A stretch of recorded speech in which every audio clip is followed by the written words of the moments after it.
explicit violence in your writings? It's what I do, is one answer. I write horror fiction. There is a kind of curiosity that we have as human beings about our life processes. One of our last life processes is death. It's a legitimate subject for curiosity. We shouldn't be ashamed that the macabre or the morbid exercises some fascination upon us. I tell it like it is. If it's there in my mind's eye, I put it on the page. And that seems to me to be a legitimate way to write. Thank you everyone for joining Written and Read. That is the horror reader and writers podcast. Got a great show here for you guys today. Just to start off before we do our introductions, this is going to be part 2 of diving into a pool of blood, which is sort of the meat and potatoes of when we're starting our writing. So if you didn't listen to part 1, be sure to head back, check it out, and subscribe to the YouTube channel. Get that alerts bell. Or if you're listening via podcast, it helps us out greatly if you review or subscribe to the podcast. So with that being said, before we jump in, I am one of the 4 co-hosts of the Written and Read podcast, Splatterpunk Award-nominated horror author Aaron Beauregard, of such works as The Slob, Wedding Day Massacre, and Die Tommy. And we're also joined by Daniel J. Volpe. Hey everyone, Daniel J. Volpe here, author of Billy Silver, Awaken in Blood, Talia, and my newest book from D&T Publishing, A Gift of Death. Nice. And Carver Pike? Carver Pike, horror author, Splatterpunk Award-nominated horror author of Slaughterbox. I've written my Parasitic Headlights book, Scalp, Grad Night, and Diablo Snuff series, and a handful of others. Awesome. And Roland Bersie Jr. Hello, everybody. Roland Bersie Jr., author of Unbortion, Payback is a Witch, Pre-Thanksgiving Stress Disorder, and I got 2 more in the works. Oh, shit. Watch out. All right, guys. Well, as you guys know, we begin our show typically with the author spotlight. So before we get back into diving into the pool of blood and picking up where we left off, we're going to turn it over to Daniel, and he's going to give us the episodic author spotlight. Thanks, Aaron. So tonight we're going to talk about a really, really good author who has a book in a phenomenal, I guess we'll call it a series. It is one of the splatter westerns from Death's Head Press, and it's actually book number 7. And the author we're going to talk about is Kenzie Jennings, and I'm going to talk about her book, Red Station. This book is awesome. It is probably about novella length. I do have a signed copy, so I'll just, she's a very, very nice handwriting. I believe she's a teacher. Just following her on social media, she talks about some of her stuff as teaching wise. She seems like a really awesome person, a great author. I've interacted with her a few times just in some posts, and her work definitely speaks for itself. Red Station is, like I said, it's number 7 in Death's Head Press splatter westerns.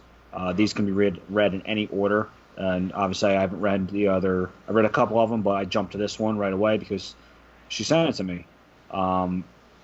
This story is about a couple travelers who end up in a house during a trip out west, and this house has some really horrible inhabitants, and some really shitty things happen to them.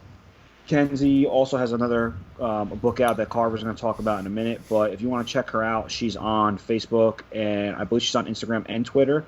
I'm not 100% sure, but if you want to check out Red Station, this book here, number 7 in the Death's Head Press splatter westerns, Amazon is a great outlet for it. You can also go directly to Death's Head Press, their website. Here's the back of it. Anyone wants to take a look at it. Or I actually just direct message her on Facebook and see if she had any copies, and she did. So I was able to purchase one off of her directly and got a signed copy. She actually gave me a shit ton of swag. I don't know what she has left, but something Carver. I know that's a 4-letter word to Carver. because he doesn't believe in swag items. But Kenzie sent me a ton of cool things: postcards, stickers, bookmarks. So yeah, she's just really cool. And Carver, do you want to talk about, not swag? We know you're not going to talk about that, but her other book, if you would. First of all, I need to get the copy of that book, man. I've got Chris Miller's Dust, and I've got the Magpie Coffin, but those are the only two I have in the splatter westerns, right? I almost said splatterpunk, but the book that I read was The Reception, which I don't have. I'm going to challenge Aaron to do his magic and put the cover of The Reception by Kenzie Jennings up on the center of the screen. Right there at the center of the screen, right about now. Right. So it looks kind of like a magazine cover. I want to say it's kind of looks like a food magazine. It has like a place setting and a table or something like that.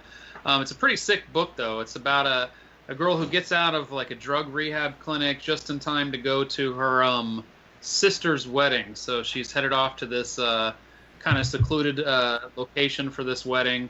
She notices some iffy stuff, shady kind of stuff about the groom-to-be's family. And I can't say much because I don't want to give away what it's really about, and I don't think the blurb really does either. So you got to read it to find out. But it's pretty sick, it's pretty action-packed. It's kind of go, go, go all the way to the end. But it was a really cool book. And I read that probably about a year ago, and I do want to jump on that splatter western of hers too, because Kenzie Jennings is a really good author. She's really cool. I've talked to her on Facebook and stuff, and she's definitely somebody you want to check out her work. So, the one thing I will do though, if you guys want, I'm going to read her bio in the back of Red Station. Just give you a little background on her. She actually is a teacher, so I was right. So her bio in the back of this book, it says Kenzie Jennings is an English professor living in the sweltering tourist hub of Central Florida, which got to be hotter than hell right now. She is the author of the Splatterpunk-nominated Cannibal Wedding novel Reception, which Carver just talked about. And again, that also is from Death Set Press. Her short horror fiction has appeared in Worst Laid Plans, an anthology of vacation horror, Dig Two Graves, Volume 1, and Deep Fried Horror, Mother's Day Edition.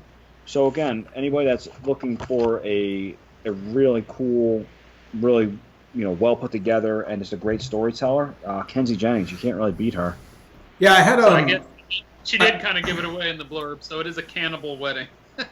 Yeah. Cannibal was the key word. I was like, I don't know if I can say that. So, but because I don't think I knew that going into it, so I was just kind of trying to guess what was going on up until shit went crazy. So.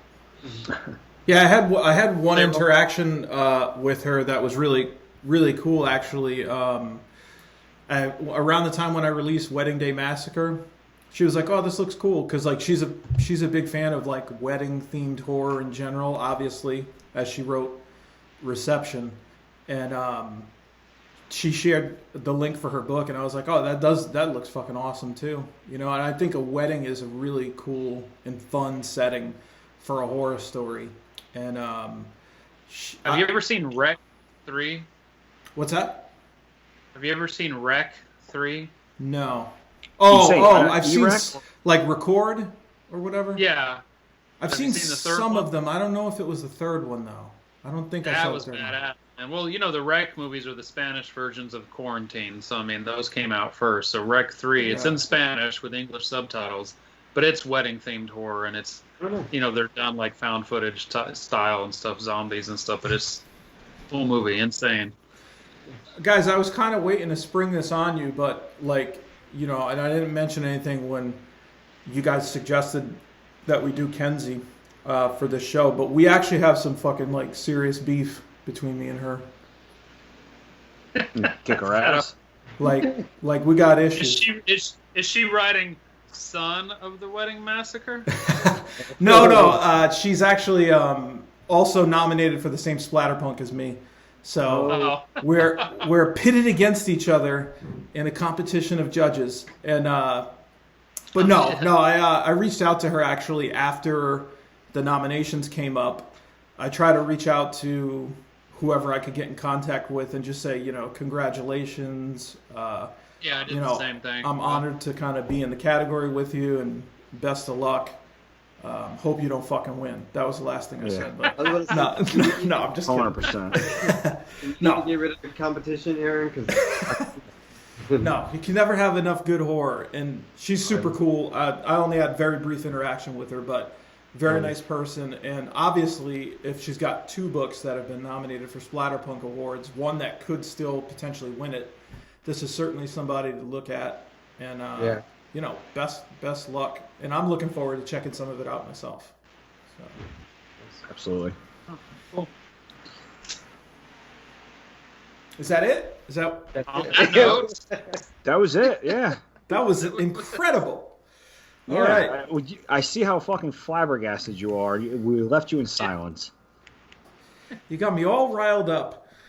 But all right, so now we can dive back into the pool of blood. But yeah, actually, well, back to Kenzie real quick, right? So her stuff's all on Amazon, and you could reach out to probably her Death's Head Press for signed copies, I'm assuming. So Yeah, I DM'd her personally for a signed copy. You could buy copies from Death's Head directly, or you can get copies, signed ones, directly from her. awesome. Yeah, and I've had other people, I'll also say I've had other people that have read that book, you know, because they saw I was nominated for the same thing. And they were like, oh, yeah, I read her book too. It was an awesome book. So it's not just from us. I feel like I've heard a few other people that have had great experience with that book. Oh, Obviously. the other thing, real quick, though, everybody knows the Death's Head cover is Justin Coons. I think it's Justin T. Coons on Instagram. That dude is a fucking wizard. He does some amazing covers. He does all of them. I think he has another one. I can't remember the name of the book, but that dude does phenomenal work. So if you want something that is just unique and detailed, and I think he hand draws everything. I think he paints, doesn't he? Isn't he a painter? I think he draws it out with pencil, and then I think he paints it. This isn't some fucking Photoshop nonsense. Like, this is hand drawn fucking covers. On Facebook, he shows you like step by step a lot of the times too. He'll show you like, you know, here, all the way to the finished product. That dude is awesome. he is fucking legit. So awesome artist as well. Shout him out though. Definitely shout out that. That's he's an incredible talent. Justin T. Coons, that's who it is. Check him out. And if you like the music that was in the book, no, I'm just kidding. God damn it, Carver. All right, well, let's jump into the pool of blood, though, and we'll see. Hopefully we got some time for a couple of questions at the end of the podcast. And then, of course, our reader recognition. So, now, where we left off on our prior episode was we were kind of discussing, you know, the actual writing process of the story, right? We're already kind of got our idea down, fleshed out the characters and understand them. And we know where the story's going. And, you know, we talked about reader engagement, point of view, protagonist, antagonist, and taboo subject matter in the last episode. But this is a question that I came up with particularly that I think we all need to ask ourselves when we're writing horror. And I'd like to ask each of you to weigh in. What scares you? Because I find myself asking this question, like, helps me add elements that could be truly unsettling to the story. Because if it scares you, undoubtedly it's going to scare somebody else. Fears are pretty widespread, and a lot of people fall into the different pools of fear. But what do you guys like? I find like really thinking about that question, you know, and I'll give one thing just while you guys are kind of thinking about your answers, but I picture someone sticking their arm into a dark hole, you know, and you don't know what's in there. Like, picture somebody in a fun house sticking their arm into a hole and you don't know what's on the other side. Like, it could be anything. It could be razor blades. It could be a creature. It could be bugs. It could, you know what I mean? And, and I thought about that more. I was like, what bothers me so much about that concept? You know what I mean? And then it hit me. I was like, it's the unknown. You know what I mean? Like, the fear, and it sounds general and maybe a little cliche, but I think the fear of the unknown is one of the most disturbing things if you approach it right. So that's just one example. That's the one that came to my mind. Do you guys have any that you could share? I do, and for me, I mean, obviously the loss of a loved one is obviously fearful. You know, if you have children or a family, parents or significant others. But as a tangible fear for me, I think that being fucking buried alive, you know, if you're in that casket or a box or whatever, and you just have dirt piled on you, and it's also unknown because it's pitch black, but there's nothing you can do, and you're just set there to suffocate and die. I think it was in Kill Bill when Uma Thurman is fucking punching her way out, which is completely unrealistic, but when she's she's doing like the Bruce Lee 1-inch punches to get her way out. You know, I always think to myself, what would I do if I was buried alive? You know, would you try to maintain? Yeah, just Fap City until you fucking die. Fap City. Would you fucking try to punch your way out? Would you try to maintain your composure and hold your breath, or would you beat your dick like it owes you money? And but to me, that is one of the greatest fears, is that fear of helplessness. You know, you there's nothing you can do. You're buried under X amount of feet of soil or whatever, and you're just fucked. What about you other two guys there? You're fine gentlemen who aren't jerking off in a casket. We're jerking each other off in a casket.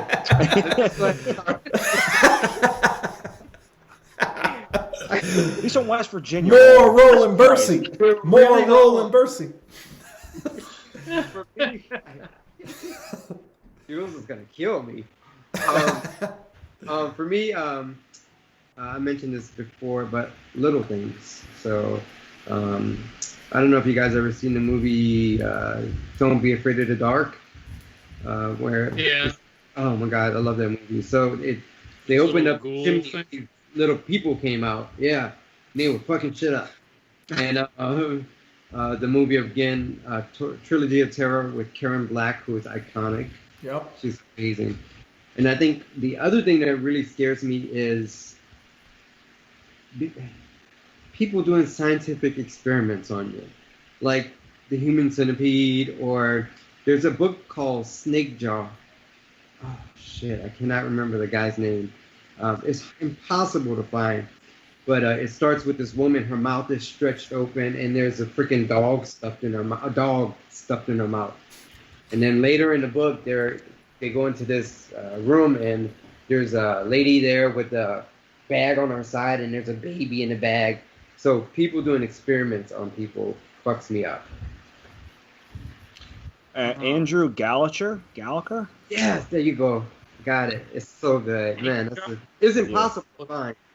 It's on Amazon. Yeah. No. Yeah, I don't have like. No, it's sold out.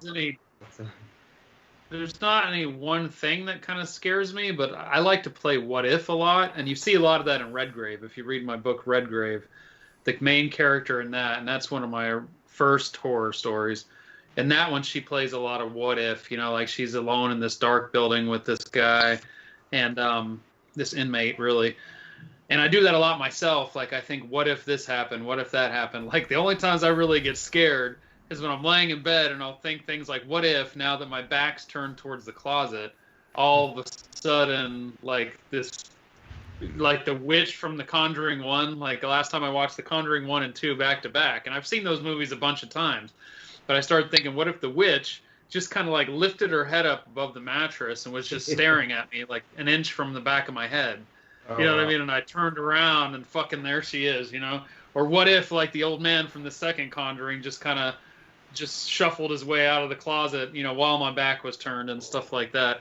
So I do a lot of that kind of stuff naturally. Like, what if when I go to put my foot in this shoe, there's a fucking scorpion inside the shoe and stuff like that. And I freak myself out with that kind of thinking all the time. So I use that a lot in my stories, I think. A lot of mental, just kind of shit like that. What ifs. Yeah, I think that's why we're horror authors, because when I was a kid, I would do that constantly. You'd be like, oh man, what if this shadow starts moving over here? Or this pile of clothes turns into a monster. Yeah. So I definitely think you're not alone with that what if kind of fear. I think the darkness goes back to the unknown too, right? Like, why are you afraid of the dark? It's because you don't know what's in it.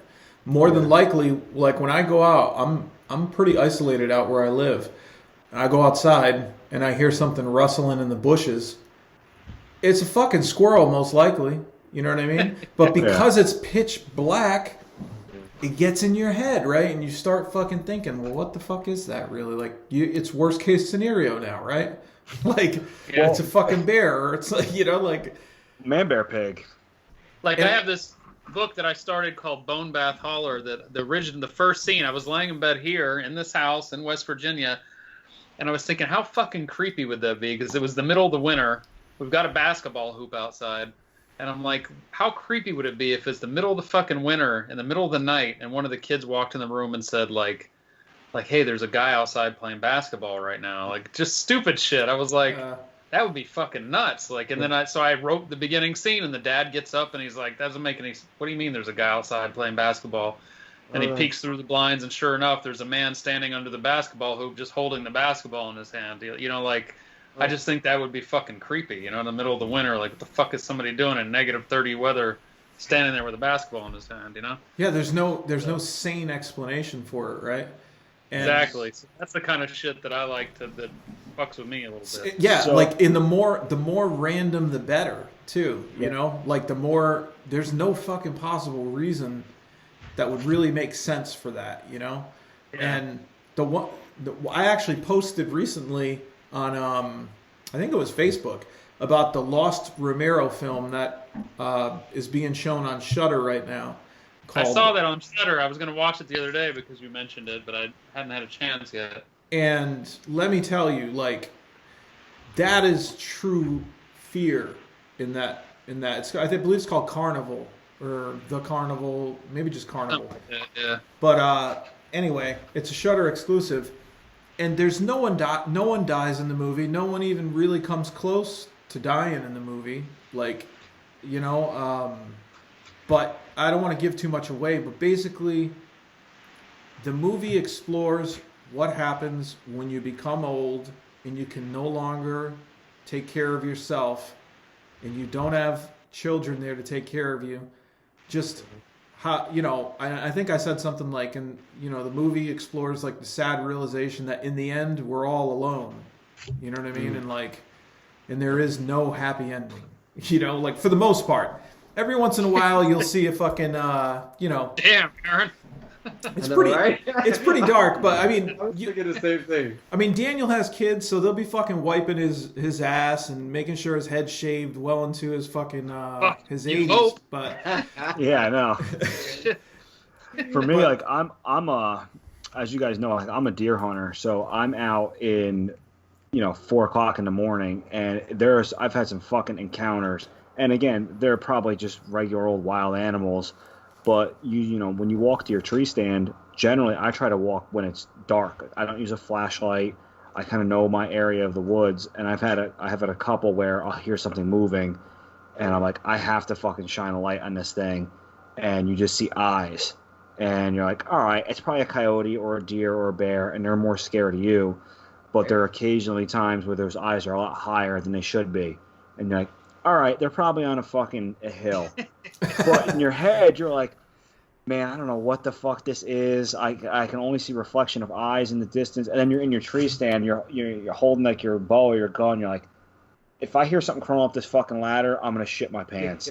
So the fear of the unknown, and especially the woods. And we've talked about this before. Like, I love the Blair Witch Project. I grew up in the woods. I grew up playing in the woods. Yeah.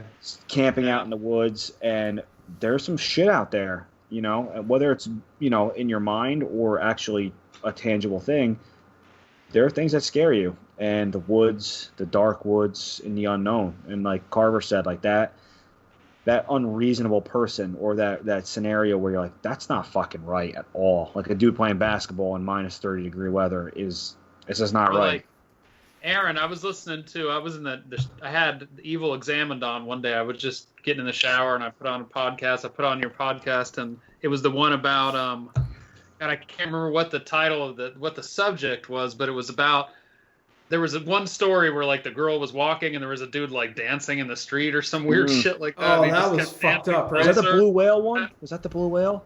No, this was the... No, it was like strange dude that was like dancing, like doing Yeah. the waltz or some shit in the middle of the fucking street, Oh, wow. and then would Fuck like that dude. run at her and then like stop and shit and like.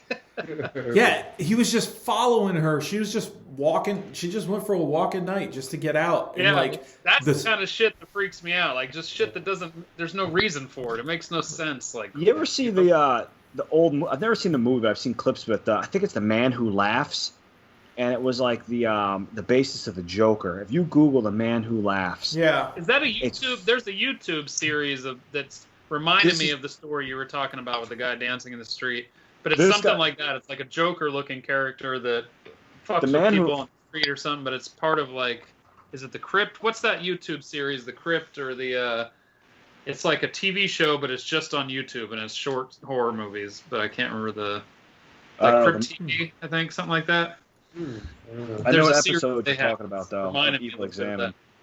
That was a good one. Like it's just fucking weird shit like that. Almost people don't when they're not acting normal for their circumstances they're in. Yeah. You know, where you see people doing things, you're like, that's not right. You shouldn't do that. You guys got to check out the Evil Examined on Evil Exam podcast. Shouts out JP. Best Yeah. one. No, but guys, right? I almost got chills a couple times, like just when we're talking about this stuff.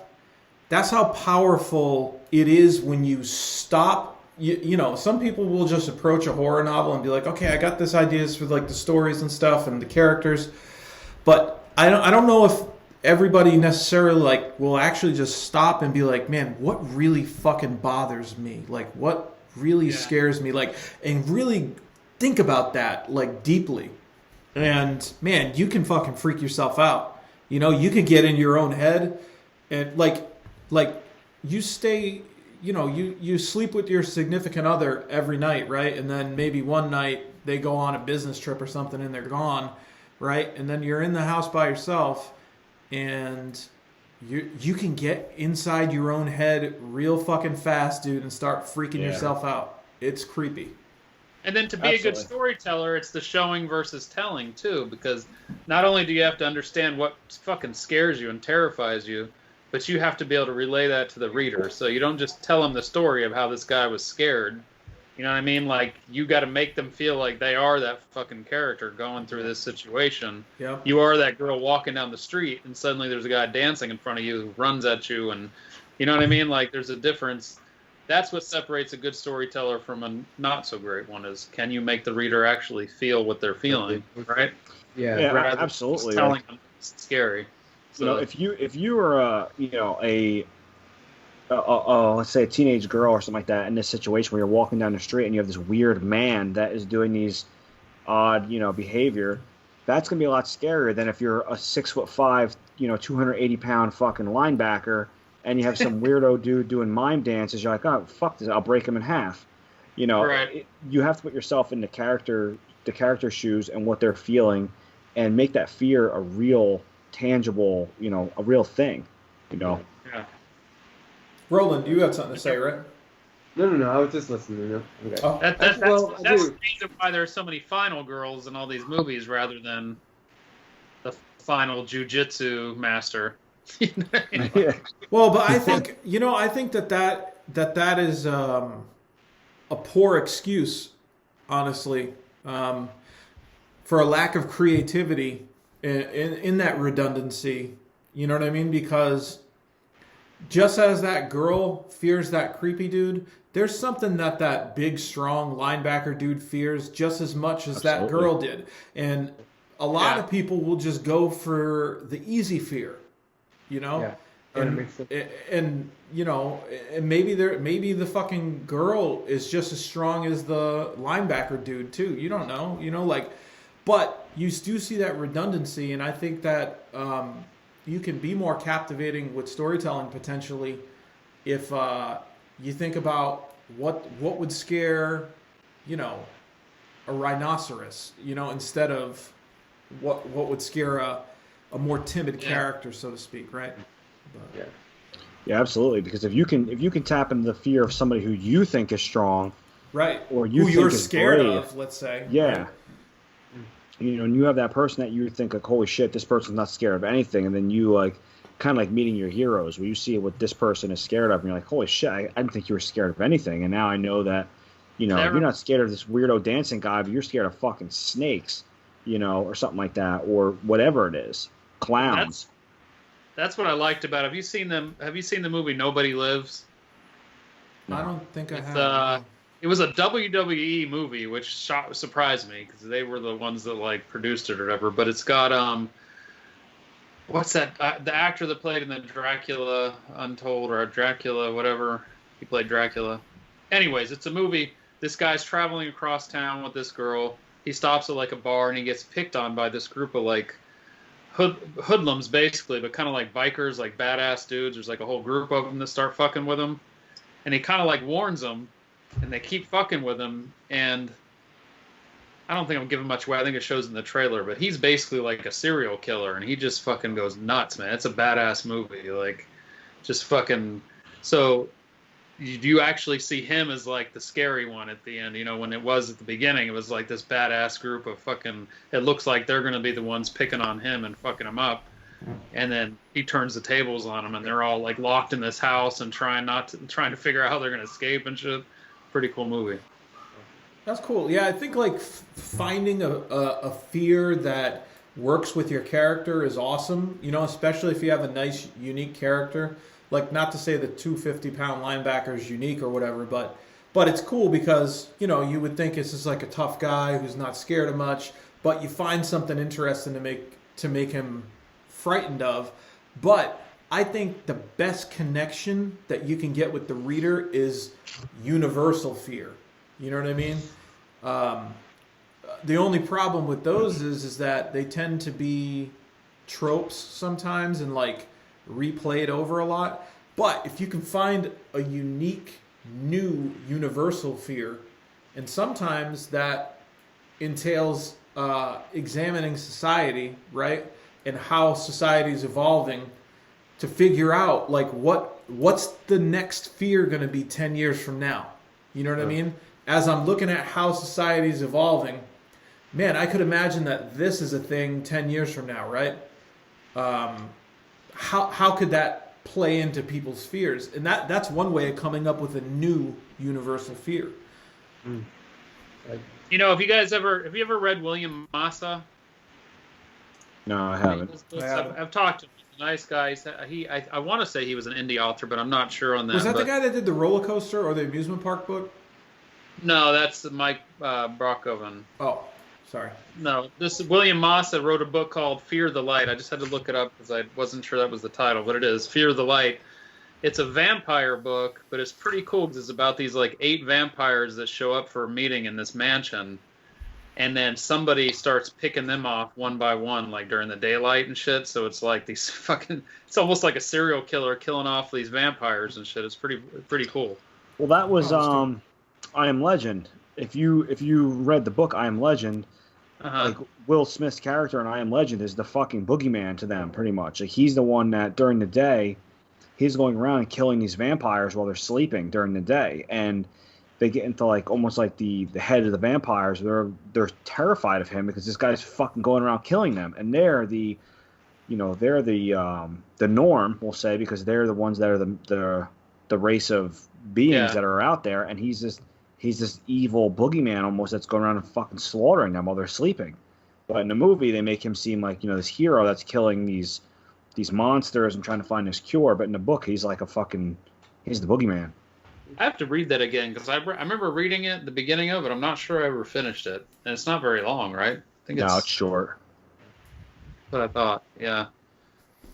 All right, guys. So that's fears. I think we definitely talked about that. Got some good stuff. I enjoyed that conversation. Yeah, Roland, is there anything you wanted to add on that before we wrap? Yeah, you mentioned like tapping into your fears, and if you can tap into your fears, get into that mindset, and hone that, and use it into to write what you're writing, it just makes what you're writing that much more intense. Because you use that fear to fuel that fire, or not fuel the fire, but you know what I'm. No, I don't think you're out of step saying that. I agree, kind of like, and I think it's like you said, like that's that's a powerful source of inspiration that's inside of you that a lot of people just won't even fucking like realize that it's there. They're looking at, oh, what's all the movies and everything else, you know. But really, like, if you look inside and ask yourself those questions, I feel like you can get a lot out of that, man. Yeah, I agree. That was a good subject there. Good bullet point to start with. Guys, we fucking killed that one. Yeah, we did. Damn right. All right, so this one's a little more boring, but it's still highly relevant as to the writing process. Storyboard or chapter planning. So you don't have to, right? You don't have to storyboard and chapter plan necessarily, but some people like to do it, and I think we're going to talk about our different practices real quick. But I think if you're starting to get like a bunch of good ideas, right? You don't want to let those ideas slip away, and you need to make sure that you're capturing them, whether it's in bullet points, you know, or just jotting them down in the notepad of your phone is what I find myself doing a lot. Or a lot of times I might even be driving. I might press the fucking voice button and just leave myself a vocal note. Because literally, I've done it where I've like, man, that's a fucking great one. Like, I don't want to forget that. And then 5 minutes down the road, I'm like, what the fuck was I thinking? You know? Yeah. Like, I've done that. Or I've thought it was so good, I'm like, there's no way I'll forget this. I don't need to write this down. I've done that before too. The next day, I'm like, fuck, what was that? God. What's the old Mitch Hedberg joke? He says, if I'm laying in my bed and I just told a joke, he's like, and I don't feel like getting up to get a piece of paper to write it down. He's like, I just gotta convince myself that it's not funny. Never heard that. I think that's happened to me one time before. Like, I was in bed. Sorry, Daniel, I didn't mean to cut you off. Oh, go ahead. But shut up. And We want more Roland. More Roland, Karina. But no, I was laying down and I was like, fuck, that's a great idea. Because just something came to me. And I thought to myself, there's no fucking way I'm going to forget this. This is like the best idea. I woke up the next morning and I was like, fuck, I forgot it. And I literally, to this day, think about that and like wonder what it was. And even if I was pissed off at myself, but I've learned to like keep a little journal next to my bed. Last night I had a dream, and it was just the weirdest dream, and I thought it meant something, so I but I got up and I wrote it down just to keep it in my mind. So I think that I don't storyboard, but I do jot down important facts or important things that I want to remember and include it in the story later. Yeah, I do the same thing. Not to cut you off, but just what Roland was saying with the thing at the bedside.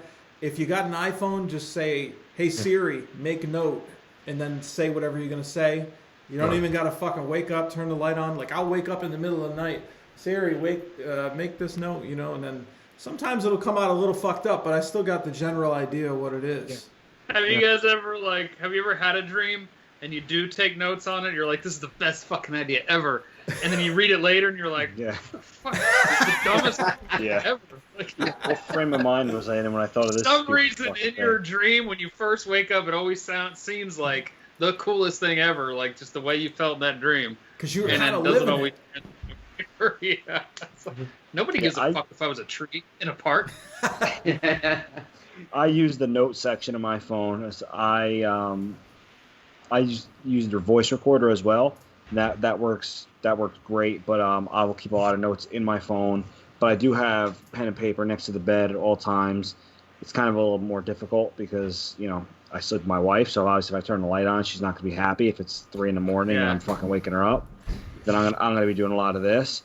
So I don't need that. And but yeah, I just use the note section on my phone. This episode was brought to you by shake weight.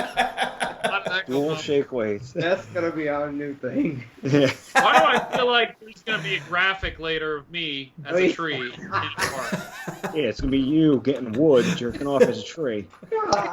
Now that's a tall Thinking about order. We shit can I put him say in the fucking because tree. Aaron But, gets creative liberties and shit later and just fucking turns us into this shit. but in fairness, I will poke fun at myself too. You know. Yeah. Roland, you and we're gonna be buried alive together, right? In a graphic later. Oh yeah, jerking each other off. I think we are. Jacking each other off. Brought to you by. Oh God. I saw one of you guys use like a not a whiteout board or I thought one of you guys used, Chalkboard, right? yeah. I use a whiteboard. There you go. I know. I thought you showed it. So to me. I bought a whiteboard a few months ago, probably like a month or two ago, and it was really just to kind of maintain my projects. So like a lot of times I would I have projects on the horizon. I'm like, I don't know what I'm going to write or what I have going on. So I'd have it broken up into, what I want to do, what is already in the works, what is already out or what is coming out, and then as they come up, and I use it for book sales as well. So when somebody messages me and say, "Hey, I want to get a book," I'll put their name down in that list, and then when the transaction is complete, I cross it out just so that I can kind of keep it going. And podcasts, interviews, and stuff like that, I keep a track on the whiteboard, and it's just a little bit easier. But for outlining and stuff, I don't use it for that. I just mainly use Google Docs to do my outlines and my notes section. I don't storyboard. I just type like stream of consciousness. Yeah, I'll have like a fucking whole list of bullet points usually with just what I want in the story. But although for the most recent one, Son of the Slob, I did do just like generic chapter names to start with, not the actual chapter names. Just like, oh, this is when this happens. Mm-hmm. This is when this happens. You know what I mean? And then put a brief description under it. And that was the first time I did that, and I found that worked really well. I really enjoyed doing it that way. And, sometimes I would have to go in and insert a chapter before other stuff. Like, as you think through stuff, you're like, oh, maybe we need another thing here. But it wasn't incredibly hard, and it was like I was building the paperback the whole time while I was doing it. Yeah. So, I mean, I actually really like that process. But I'm super random, so, I mean, I'll probably do something similar to that again, but I don't know. Yeah. I liked it, though. Well, I've told you before, I usually set up the chapter heads and try to go in and put little notes in each chapter of what I would like to accomplish in each of those chapters and stuff. And I've been doing that mostly. Recently, I've been doing that a lot. Towards the end, a lot of times I'll have the last few chapters will just be blank because I don't yet know how it's going to end and stuff, and then I got to move things around and that kind of stuff. But I pretty much still stick to that process. I keep notes on my phone, different color tabs for different types of notes and things like that. I got so many damn things going on my phone. But Carver, I think by doing that too, you know what's cool about that is that you can fucking, like, if you do decide to chapter plan like that, you could put like a little note in there that your story will never be meaningless if you're putting the right notes. Like it will never just be a torture porn if you're putting the right notes. Like in this chapter, I'm like, okay, something needs to happen in this chapter that makes this relevant for this character, right? Yeah. Otherwise, why the fuck's he doing it? You know what I mean? Yeah. And it's like you can sort of plot that stuff out and be like, oh, here's where the meaning is supposed to be. Like, I need to find a way to interpret the meaning in this chapter, And it's like... And a lot of times what I do, because I do have the chapter set up like that, a lot of times I use my phone for that kind of stuff because as I'm writing it, I realize things, okay, and we've talked about this before with foreshadowing and stuff like that. You realize, like, shit, I probably should have foreshadowed this, or I need to go back and... this will make a lot more sense if I go add this in this chapter. So a lot of times, rather than actually doing it at that point, I'll put notes on my phone so that when I go back through and do my edits, I know to go and, I'll have a running kind of bullet point list like you're saying in my phone, though, for each different book and stuff like that. And as I'm working on it, when I finish the first draft, I'll go look at that note and make sure that as I'm editing it, I'm also doing these steps, putting these things in, adding them, Plus, I know there's a lot of stuff that I need to, during my edits, like I use the word just a lot. I need to go through and search and find the word just and get rid of pretty much all of them, most of them at least. Vary, things like that, so I put that stuff in there too. Remember to go look for this. Sometimes I'll catch them like, hold on a minute, I think I spelled this name differently than I did before, and stuff like that, and I'll put that stuff in the notes rather than stopping my writing process to fix stuff, because I'm a firm believer that you just, and we'll talk about this more later and stuff, but I'm a firm believer that you just got to keep writing. Like if you stop a lot to try to fix and edit your stuff, you're never going to keep writing. Like you need to just blow through the book and then fix it. So, well, that's perfect. I have a problem. Oh, go ahead, Roland. Sorry. I'm sorry. But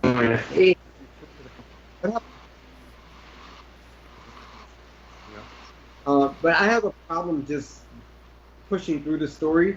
I feel like I have to. Is everything okay?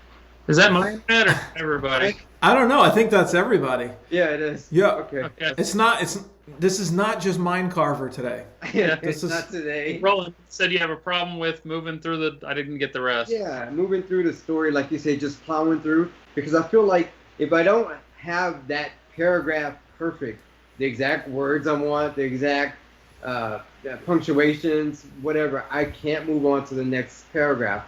And I probably need to learn how to just bogart through the story and then come back to fix it.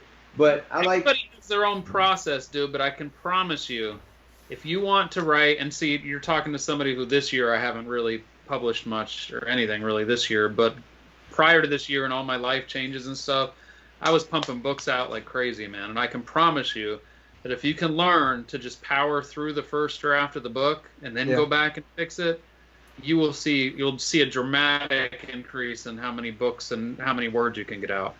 Because the problem is, you can go back right now and you could publish a book and then 1 month later go look at a book you just published, and you're still going to find things to fix about it, things that you would do differently. That's the one reason I don't read my old stuff, because I will always find stuff I need to fix, which means I'll never move forward. So if you don't, I'm not, like I said, everybody has their own process, so a lot of people are going to say I'm full of shit, they're not going to agree with me and stuff, but I'm telling you, I have an author friend who writes, I'm not kidding you when I say she writes a book a month. She's fucking killing it, man. She's making a shit ton of money. I know it's not all about money, but I'm telling you, she's killing it.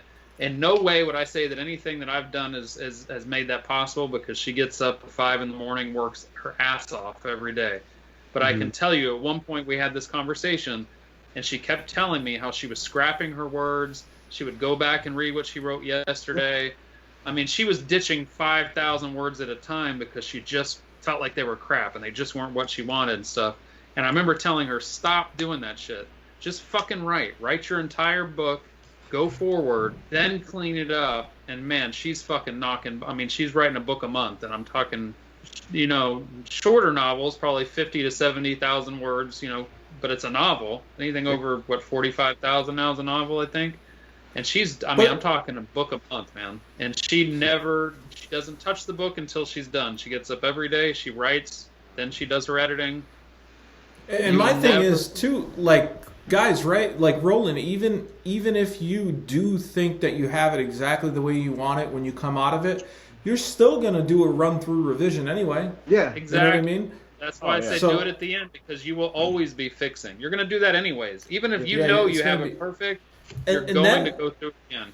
Yeah, you're going to get your crack at it, and then it's going to the editor, and you're going to go through it again and probably make a couple of adjustments or tweaks. But yeah. So for me, I was read that my Roland? book. Oh, go ahead, Roland. No. Go finish that. No. Finish what you were saying. This was your topic anyway. Oh, I was just telling Carver. No, what you're saying and Aaron completely makes sense. I think it'll take me 6 months to write 8,000, 9,000 words, which is ridiculous. But if I learn to bogart my way through and then go back, I know I would get a lot more accomplished. Not to mention, a lot of times what happens is, depending on the mood that you're in, you might be in a certain mood that you read through your words and you go, these are crap. Where if you had waited and you were in a better mood tomorrow and you went through and read your words, you might be like, you know what, this is salvageable. It's not that bad. not only that, but one thing I see, and this maybe could be in the editing episode too, but one thing a lot of people do is when they don't like certain words or even whole characters and whole chapters and stuff, they'll just fucking throw it away. Don't do that. Open up another document and save it, because I've taken parts out of one book that were perfect for a different book. You know what I mean? All I had to do was change a character's name. I just said, this doesn't fucking work. But instead of scrapping this, 3,000 words of a chapter, instead of saying, this just doesn't make sense here, it doesn't go with this story at all, and I just threw it away, I saved it in another document, and then later on I was like, you know what, this is perfect for that book. You know what I mean? All I need to do is change the character name and tweak a few things, and this fits that character perfectly, for a whole different book. So, Daniel, what were you Daniel, saying? No, I was just going to say, for Roland, like, I read my books probably at least, I'd say 4 times. I literally will read it. Once I put the final keystroke in, the first draft, I don't touch it for a couple weeks. I go back, I reread it. I reread the entire thing. I make more of my changes, my edits are more towards the storyline. Then I'll go back and read it again, and then I start trying to clean up the grammar. Then I send it to my editor. Editor will get it. They'll edit it, send it back to me. I read it again on the computer. Then I will get a paperback proof, and then I reread it one more time with the paperback and a red pen. And then once I'm done with that, then I feel good. Like, I'm like, all right, I've done everything I can that the editor can within our powers to clean this book up as much as possible and to get out the best copy possible. Yeah, this is great. dude, I'm telling you too, Roland, like in my experience anyway, it's like, man, sometimes I get in a fucking zone and I'm just like so into the story and I'm just fucking typing away and just like, I'm like, man, I just got to keep going. You know what I mean? Yeah. And it's like, if I stopped and to me though, like, I guess, I don't know, it's the way my brain works or not, but I'm like, oh, I like the way this shit's coming out, and I don't end up like, I think to some extent it's easy to overthink it sometimes. When the shit you might be writing, dude, it might be fucking awesome, and you might just potentially be overthinking it. You know what I mean? And that's why if you're churning it out, and we're not saying by any means just to churn it out at low quality just to fucking increase your word count for what you've output. That's not what we're saying. No. We're saying you should, if you've written long enough, you're going to understand that you get into a zone, right? You got dark shit going on in your life. Things are fucking clicking, and you're just purging it all into the fucking document. And don't stop. Just keep driving the story forward. You know where it's going. You know what I mean? And then when you do that second round cleanup, you can really make it shine. Yeah. But it's so important, I think, especially if you're trying to, like Carver was saying, I mean, his friend, I don't think any of us will probably be writing a book a month unless we're really fucking fortunate someday. But I don't really want to, because it's just not something, I don't enjoy the writing process when I do that. I have done it. I've written a couple of books in 2 months, and it's not, I don't enjoy it the same way. Like, it feels too much like work. But I enjoy it. Like, I wrote A Gift of Death in 2 weeks. I wrote Talia in 2 weeks, and both those are between 35 and 40,000 words. But I enjoyed it because it wasn't a job. I enjoyed it because I was doing it at the time for, as a hobby almost. It kind of goes back to like if you're a porn star. Everybody's like, oh, when you're a teenage boy, like, man, I want to be a fucking porn star. That'd be a great thing. But at the end of the day, if you're a fucking porn star, yeah, it's a fucking job, and you're just, you're like, oh, god damn, like, how can anybody ever get bored of that? But you're like, it's a job. Yeah. And it's the same thing with writing, where, I have written a few things quickly, and it's been fun because I want it to be fun. If I had a deadline, I had editors and publishers calling me like, hey, motherfucker, you need to get 80,000 words out, and you got 2 months to do it. Good luck. Yeah. You might be hard pressed to get out some quality ideas. We're just trying to put words on paper to get something out. Yeah. And it's not to say that every book is the same either. No. There may be some books where like All Smiles Until I Return, that one I just wrote, I mean, that was pretty fucking easy. For whatever reason, it just came together, man, and it was no problems. You know what I mean? The story was there. It's very abstract, and it's like there's a lot of play in the world. I think that had something to do with it, right? It wasn't like a lot of it is based in the afterlife, wherever that take. I don't want to give away the story, but it's based in the afterlife. So like, there's so much range in that to where I'm not like, okay, the fucking setting is 1984. This is the hottest song on the radio. This is the fucking, you know what I mean? Like, there's not so much of these things that you got to double check on. Yeah. And make sure that. Yeah. Exactly, and it's like, and then with Son of the Slob, okay, like that's a period piece in a sense too, because it's 90s. So to some extent that was in my head, but overall, man, I just fucking blew through it. You know what I mean? And it's like, it really depends. Then there's other stuff like Wedding Day Massacre. That one took me, I stopped at the midpoint of that, and I had to take a few months break because I was still working full-time crazy fucking hours, and then I came back to it. So you might have a project like that, right, where you have to stop, and you know, you're juggling projects. Actually, this moves into another bullet point that comes next, because I feel like we already talked about developing a writing routine can help, and you can set word count goals if that works for you, right? But that's not mandatory. But the how to avoid writer's block, right? And this is what we were saying. Just write. Instead of thinking about writing or what you should be writing, just put something on the page. And I have in parentheses here that juggling projects, that sometimes a switch in project can create momentum, and that snowballs and pushes you through. Yeah, Okay. definitely. I juggle a lot, so. And that's one of the reasons I've said, like, for the first year in a long time, I haven't published anything, and we're at the midway point. We're in June. But I've probably written more this year than I have any other year, because I've just juggled projects. Like, I've written bits and pieces to so many stories that hopefully by next year, I will just be pumping out stories one after the other. That's the hope. But Just jerking them right out. yeah, I'm just jerking them. I'm just spreading my seed everywhere. Yeah, one of the things I found for writer's block is if you really are stuck for like weeks or months on end, go online and look up prompts. Prompts can help you a lot. Like, even if it's not something you're used to.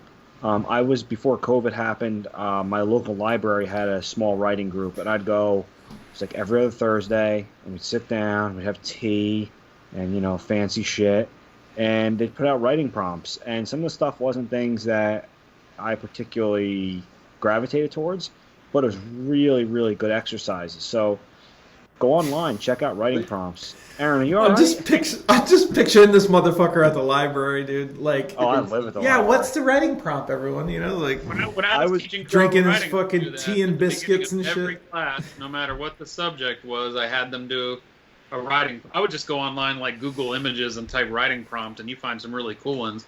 And I'd put it up on the projector, say, all right, I'd put music on and say, right, you have like 15 minutes or whatever just to write. And then we'd stop, and you'd never revisit it again if they wanted to use that and write a story later and stuff. But it was really just to get like creative juices flowing. So Get them juices. Reddit really has helped. some good. Just get the juices flowing right out. or what I used to do sometimes was, and I've mentioned this before too, is I'll just on a piece of paper, I'll just write A, B, C, D going down the paper, and then try to come up with the coolest, most creative title I can for each letter. You know, a title that starts with A, a title that starts with B, it starts with C. Just to kind of get my mindset into the writing process and just kind of try to come up with something creative, just something different from actually writing the story. So I actually had to look up what writing prompts was. I'm relatively new, so I've never used them before. So I'm seeing what they are now, and I can see how that could help getting past writer's block, because Yeah. this makes you write about something. Yeah. Like You know what- that should be, in my opinion, like a fucking last resort though. Like a great writing prompt that you could do without having to look nothing up is look inside yourself. Mm-hmm. You know what I mean? We were just talking. What scares you, right? What scares you? That's fucking great writing prompt for horror, you know? But Yeah, I mean, if it comes to, I've never used a writing prompt personally. I'm just not into it, but I can see why it might help some other people, because we don't all think the same, obviously. Yeah, absolutely. So for me, like, I outline a lot of my books. Like right now, I'm in the middle of writing Only Psychos, and I've taken some breaks with it, and I'm not writing a lot on the weekends. But like this morning, I knocked out about 1,500 words, and I went right back into my notes. Aaron, are you all right? What did the team at the library think about? Have you told them about the Only Psychos yet? Oh, they fucking know. Don't you worry about that. What did Margaret and Harriet down at the library think? Dude, my writing group in the library, I'm not even joking, there's 2 employees, and they're fucking sweethearts. One is like 65 years old, one's like 25 years old, and we're not on the same, we'll say we don't have the same views on certain things, but she's a fucking sweetheart. There's another until you woman. walk in the library next time when they're both going. Yeah. They're really good.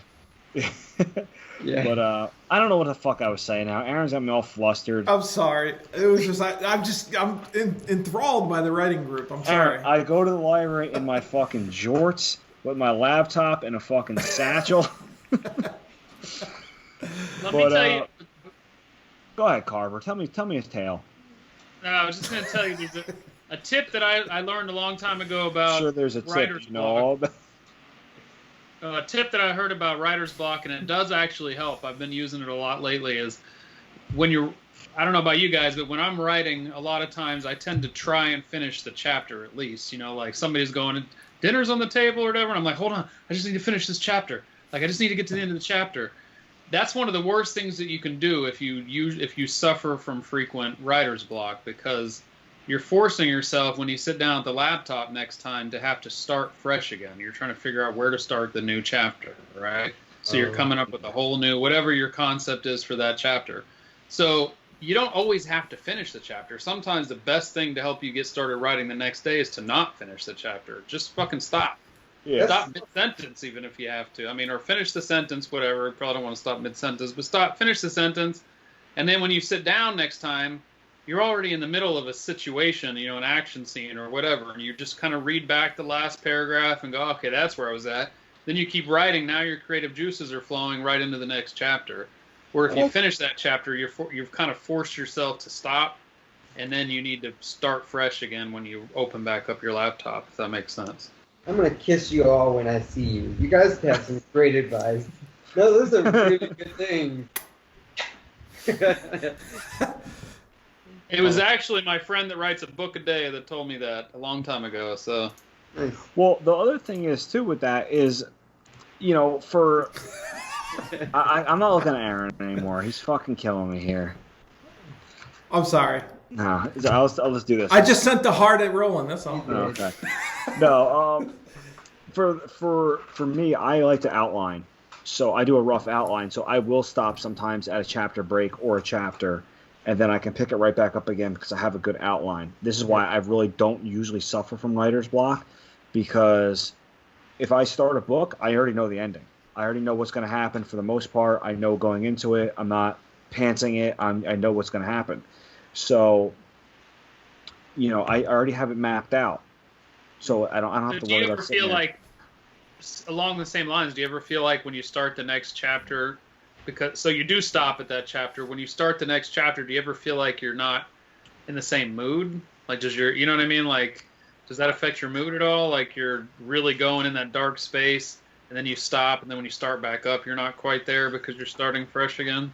It depends on the situation, because like there are days where I'll be writing something and I'll be really into it and I have to go to work, so I have to actually stop because I have to leave.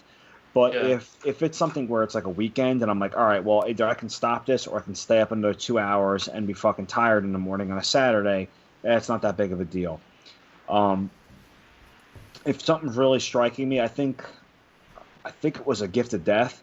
The last couple, I'd say 7,000 words, I marathoned through. And I stayed up till like 2, 3 o'clock in the morning because I just had to fucking finish it. But I knew the ending, but I had to get it out.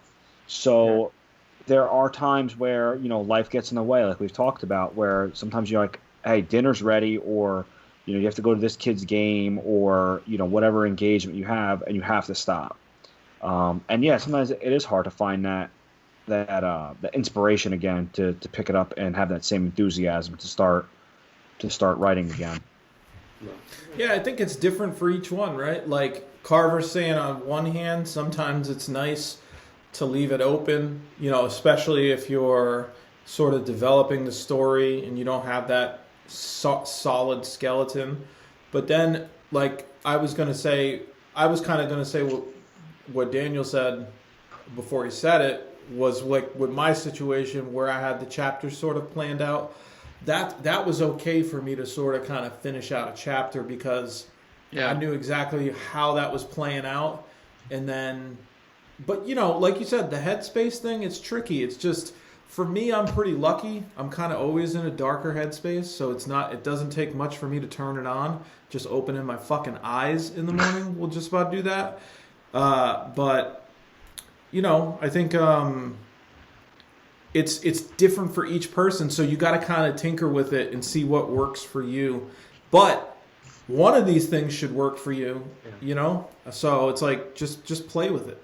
There's no excuse not to kind of be moving your way through a story, It's just like at some point, if you want to really be putting out the content like we're trying and aspiring to do, you got to find a way past that. Otherwise, you're going to just be spinning your wheels, right? Yeah. I'm still got it rolling. We just look at each other and giggle for half the show. This is great. Send hearts to each other. Yeah, hell yeah. I'm with you. What's the next book? I was gonna say a lot guys. of times in writer's block too. Something else that I'll do is if I can't figure out how to start the next chapter or something like that, a lot of times I'll just start mid dialogue, like mid like an argument or some shit like that. And I may not even use it, but just to get the creative juices flowing and stuff like that, I'll sometimes start like mid argument or mid conversation and stuff like that, and just force my characters to kind of like talk to each other.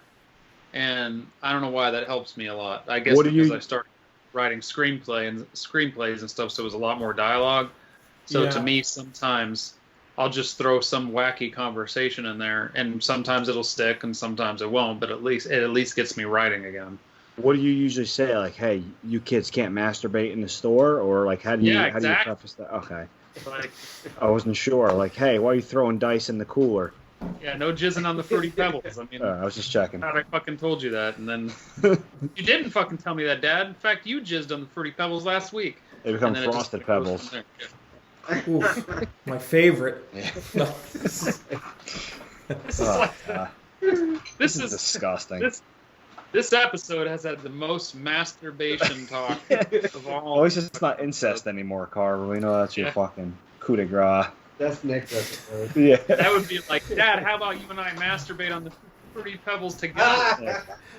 I could picture like new listeners being like, the show was pretty good, but they did talk about jerking off a lot. I'm not sure how much of a fan I was of that. And then the YouTube watchers seeing us doing this fucking half the time. They love it. They fucking eat it up. Going skiing. I'm the only one that hasn't done that. There it is. We're gonna turn that into a gift. Get her for those fucking weights that you put at the shake weights. Shake weights. Oh my God. You guys are horrible. All right, well, actually, that wraps us up for diving into a pool of blood, which is really like, when we're really in the writing process, sort of what's our thought process, how are we planning it out. If you follow these simple steps that we have outlined, then you can write a novel. And then next episode, we will pick up on evil editing. Oh, fuck that. So right after we've gone through, right, and like we talked about, we've written out our story, however short or long, and it's finished, and we've gone and done our own revisions, right? We talked about that. How we go, Roland said sometimes he tries to make it perfect, but in the end, he still goes through it at least one or two more times, just like all of us. Yeah. Get it as refined as you can. And I'll say this, a great way to refine your material before getting it off to your editor is if you use Microsoft Word, if you have the updated version, under the review tab, you can actually have it read you back. So I recommend sitting down with your headphones, listening to the computer read it aloud, because there's a lot of words. Like for me, it's like though and thought, you know, like there's a T missing in some of them, and that happens a lot for me. Yeah. But when I'm hearing it, rereading it, I wouldn't see it.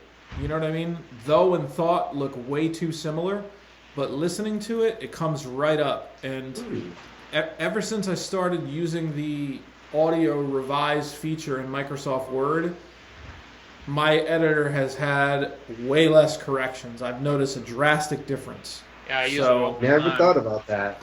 It's my go-to. Oh, it is incredible, Roland. Absolutely have to do it. And if you don't have the updated version, just pay to update it because it's worth its weight in gold. It's going to save you tons of fucking, problematic typos for sure. It'll make you, and you'll laugh your ass off too, just listening to the voice say some of the words in your book. Yeah. Whereas You fucking cunt. I will kill you. Yeah. Suck my cock. That's so good. That was excellent. Thank you, Roland. As many times as you go back and reread it, I could see how your eyes would get just that eye strain and just drained from looking at the words over and over and over. So listening to it would give you a whole new perspective. There you go. Thanks. Yeah, and also Roland, it highlights it too as you go. Yeah. So it's like highlighting each thing as it's reading, so it's not hard on your eyes. You can see right where it is, and that's all. It is a must in my opinion. Like I'm not gonna say a must because I did it without it, but if you want to make things easy on yourself, and avoid it, right, Carter? You can speak to it for a second. You use it, right? Yeah, it's the read aloud feature in Word, and I'm telling you, man, like, I used to not use it, and more shit would get through, like typos and stuff, but once you listen to it, you pick up on so much just listening to it. Crazy. It's funny that you're talking about that, because I had... We're going to talk about this more in editing, right? Because that's kind of an editing thing, huge, too. Yeah. So I would totally, think. but I did want to mention it as far as revisions, though, because at this point, when we move into editing, that's more like, when you get the manuscript back and finding the editor. Okay. But Roland, what were you going to say? Oh, I was going to say that I just listened to the audio version of a story that I'm working on, and the narrator said viscously, and I was like, viscously? That's not what it's supposed to be. It's supposed to be viciously. If I would have utilized that word listening to it, I would have definitely caught that. But looking at it, and I read it 5 times, every time I saw viciously. But so I could see how that would help it. So if you don't know what we're talking about, if you go into Microsoft Word and click on the Review tab, like where you find spell check and stuff like that, it's called Read Aloud. And you just click on Read Aloud, go up to the top of your document, and it's going to take you, it'll probably take you a little longer than if you were just reading through it, because it is actually, I think you can speed it up and slow it down and stuff, but I'd recommend just kind of leaving it alone. Yeah. Take the time, because you want it. I have sped it up and then it was going a little too fast for me. You do want to hear every word, because you'd be surprised, like Aaron said, with though and thought, little things like that you'll pick up on when you hear it that you would never. Your eyes will always kind of skim over your own work, because you know what it's supposed to say, so you're not going to pick up on the things that it is saying. You know what I mean? Right. So it'll also help with commas too, believe it or not, because if you don't have a comma in the right place, and it won't tell you sometimes that the comma is not in the right place, but it'll start speeding up how it reads it, and it'll kind of give you like a cue that, a comma might be applicable here. It's weird, because sometimes the software will normally suggest commas, and I'll find that in reading it, like, oh shit, I missed a comma here. You know what I mean? Or a comma could be utilized here. But I think, just like we said, Carver, right? Vellum, right? Worth its weight in gold. Yeah. Vellum, worth its weight in gold. In the Microsoft Word read aloud feature, worth its weight in gold. Yeah, definitely. So I go through all that before I put it in Vellum. So you definitely want to go through that and do that. And like I said, you'll have a good time with it because it will make you laugh. Yeah. I like when it says yeah. 'Cause if I say yeah, it'll be like, yeah. That's not how you say it. The pussy. Yeah. Little John? Ridiculous. Yeah, exactly. Yeah. Okay. All right, guys, so we're going to move on to reader recognition. And before we do that, though, remember, if you haven't subscribed to the podcast yet, you could do so on Spotify, iTunes, or wherever you listen to podcasts. If you want, also, we'd appreciate the YouTube subscription if you enjoy the videos and the graphics that we put up. Believe it or not, it seems like a bunch of stupid shit, but this stuff does take an incredible amount of time.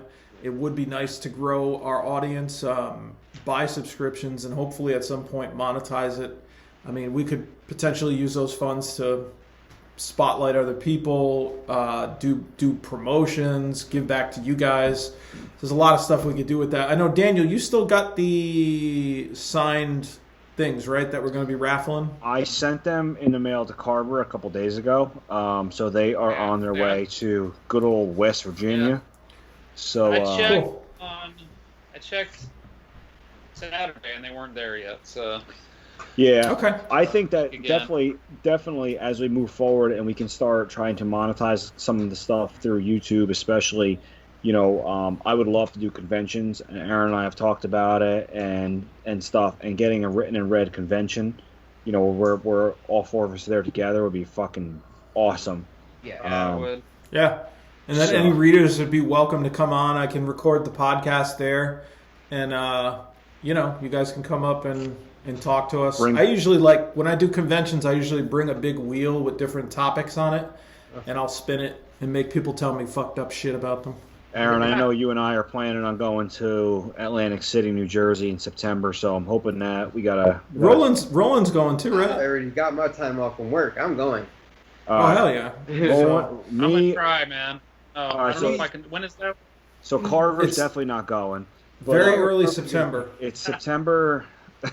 I tell you right now, because I have it on my calendar. 3rd, 4th, well, 3rd, 4th, I told you and 5th, because I think. Julie runs the Naughty Nashville signing in October, and that's really close to October, and that's a big signing for her. So I'm the Atlantic City, it's the New Jersey Horror Con. It's at the Showboat in Atlantic City on the boardwalk. It's September 3rd, 4th, and 5th. Yeah. I fully fucking plan on going. I'm just trying to finalize some hotel rooms, because we were talking about some of it, and it's quite pricey. The Airbnbs are shit, so I think we're gonna have to bite the bullet on the fucking hotels. So I'm gonna have to talk to my man Roland after the show, and we'll figure something out, and we'll square something away. Roland, you flying solo to this thing or what? Oh hell yeah! You don't think I'm gonna bring baggage with me? All right. Yo! Come to the hotel room. Me and Roland and be popping bottles for him.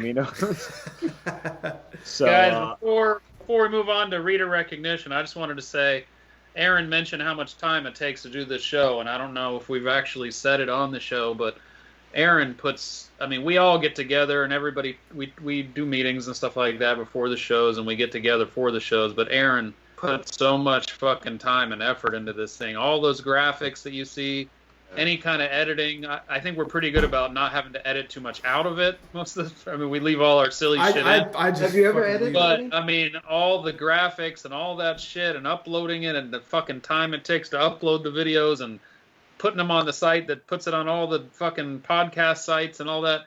Aaron does all that shit, so big thank you to Aaron, because, we don't do shit. It's time and effort that we don't even see into it, and it's pretty amazing. So thank you. I appreciate the recognition, but in fairness, you guys do take a good hunk amount of your time talking on these podcasts, and also prepping the bullet points. There's constant discussion that we have going on in chats. Yeah. There's even more to it than that other stuff, and that's why we kind of had that that etiquette and desire episode to sort of just highlight that there is a fuckload of work that goes into this.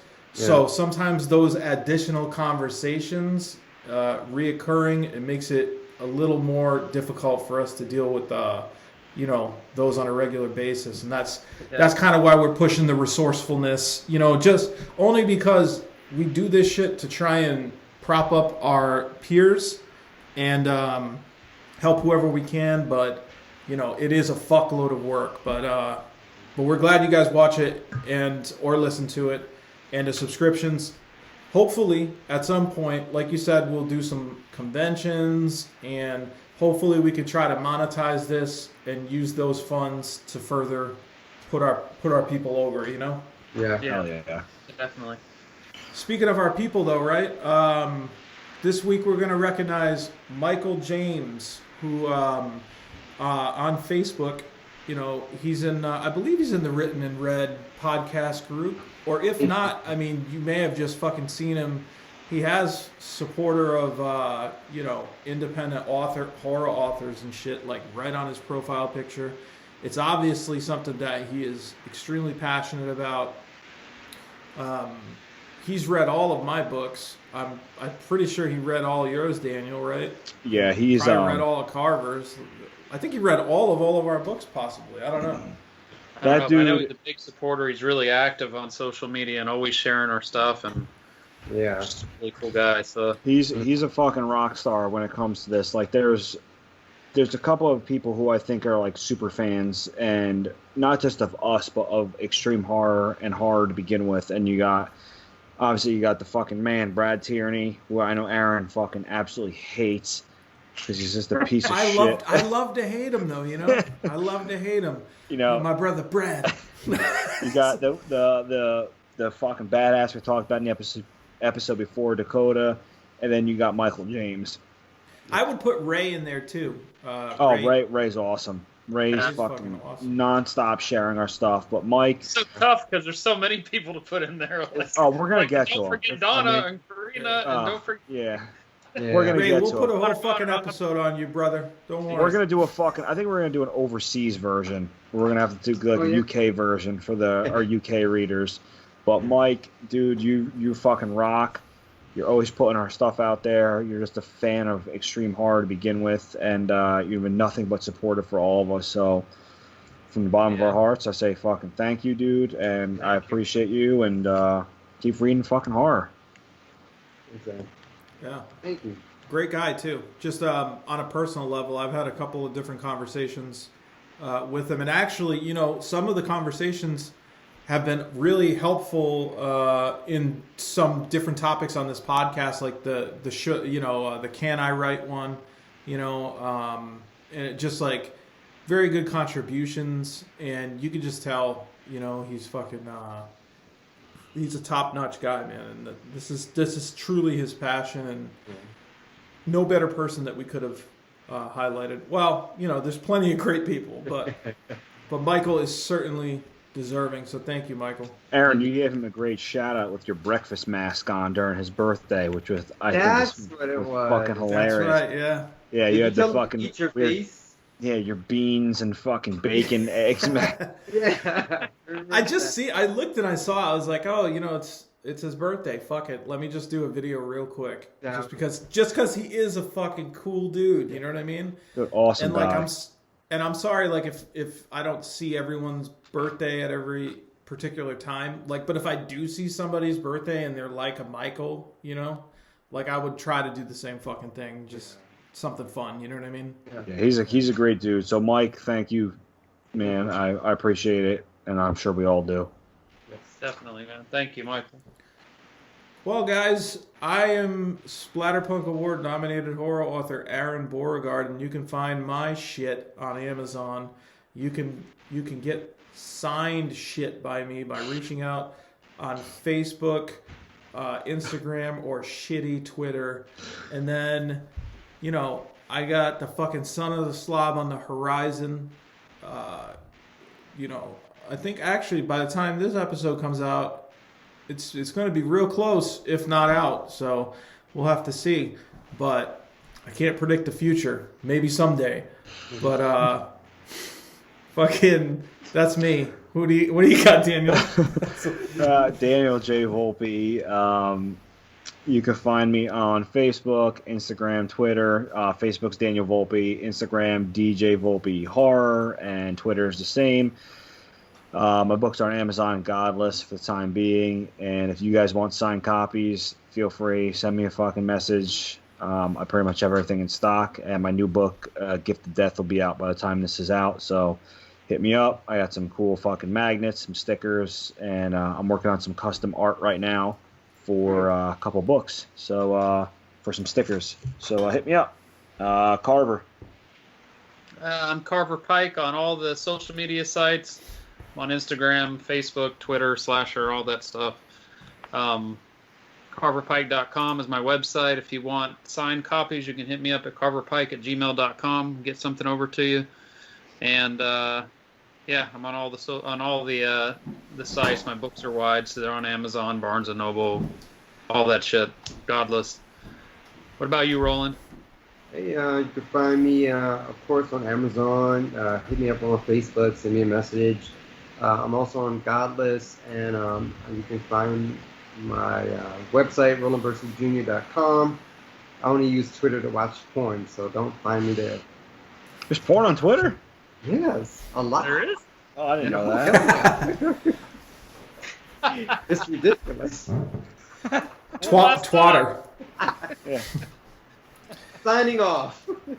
All right, well, guys, stay tuned for next episode when we go into evil editing. We got other topics on the horizon. We got to talk about artwork and covers. We got to talk about selling yourself, releases, social media, trolls, the promotion carousel, submitting to submissions. I mean, the topics, we've really got them, all lined up. And for probably over a year almost worth of content maybe. So we look forward to continuing the show. And remember, guys, until next time, keep it 100% horror.